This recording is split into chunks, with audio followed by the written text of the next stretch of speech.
The programmatic advertising industry is enormous.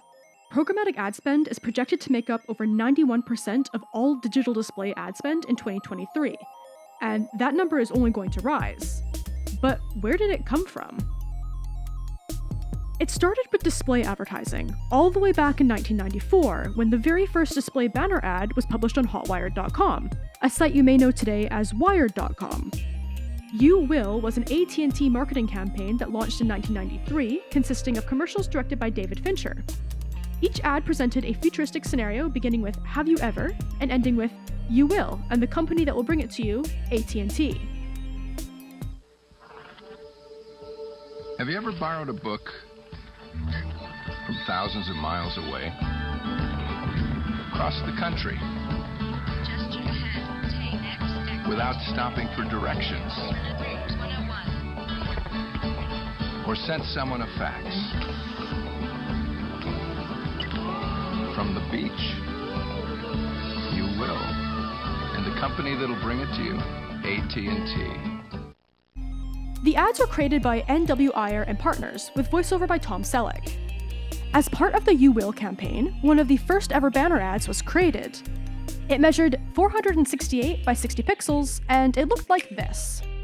When people clicked, they wound up at a simple landing page that offered more information about AT&T. The answer to "Have you ever clicked your mouse right here?" became, on the new page, "You did.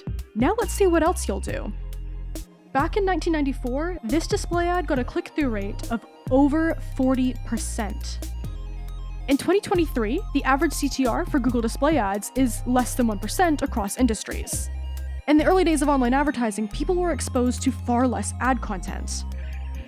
One of the big problems for Hotwired's ad agency at the time was realizing that banner ads would be clickable, so it had to create websites for its clients who weren't even sure that interacting online was a good idea.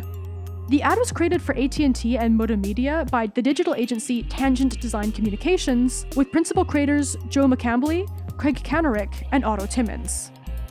They didn't want to just display an image and call it a day, and they didn't want it to feel like an ad.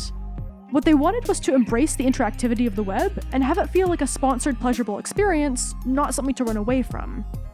The mentality was to reward users for clicking on this thing brought to you by AT&T. So the web's first banner ad was hyperlinked to a new page, coded and built exclusively for viewers of that ad. The ads won a few different awards at the time, including the first annual David Ogilvy Award for the most effective campaign supported by research, the 1994 PCIA, or Personal Communications Industry Award, and 2 Addy Awards. According to Wired, Hotwired had 14 additional banner ads ready to go from other companies, including Zima and Volvo, but AT&T just happened to be the one people remember as the first. The question, when did programmatic advertising begin, is harder to answer. As the years rolled by and more advertisers vied for clicks, those high click-through rates dropped dramatically.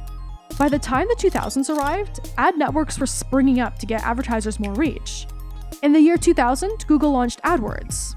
AdWords opened up the possibilities of digital ads by serving contextually relevant ads based on users' browsing habits and keywords while searching on Google's search engine. Following its success with AdWords, Google developed its own massive banner ad network, AdSense, in 2003.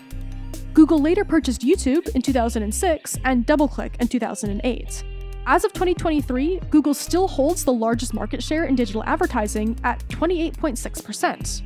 Google did some amazing things with online advertising, including coming up with the idea to define target segments. It was almost programmatic, but not quite. In 2009, ad exchange platforms began developing real-time bidding software. Before this, if an advertiser wanted to show their ads on a particular publisher's site, they had to do this manually. It meant a lot of back and forth, it meant a lot of negotiations, and it meant showing the same ads to everyone regardless of demographic and user behavior. With real-time bidding, advertisers bid on an impression, and if the bid was won, the relevant ad was instantly displayed on the publisher's site. This allowed publishers to sell their inventory to the highest bidders, and advertisers were able to better evaluate ad inventories to reach their target audience. This is essentially the birth of programmatic advertising. While programmatic originally came about to solve the real-time bidding issues related to remnant inventory, it has now grown into so much more than that. The digital advertising landscape has changed dramatically since the first banner ad in 1994. Many brands have still never used programmatic to its fullest potential, and it's taken us years of innovation to reach this point. Our current iteration of programmatic advertising is a combination of all the strengths in previous ad tech. Programmatic ads give us the ability to target the right people at the right place at the right time for the right price. Only time will tell where it might evolve to in the next 30 years. To see what programmatic advertising can do for your business, contact War Room for a free consultation. With over 10 years' experience, our team of experts can help you exceed your advertising goals. Visit warroominc.com to learn more.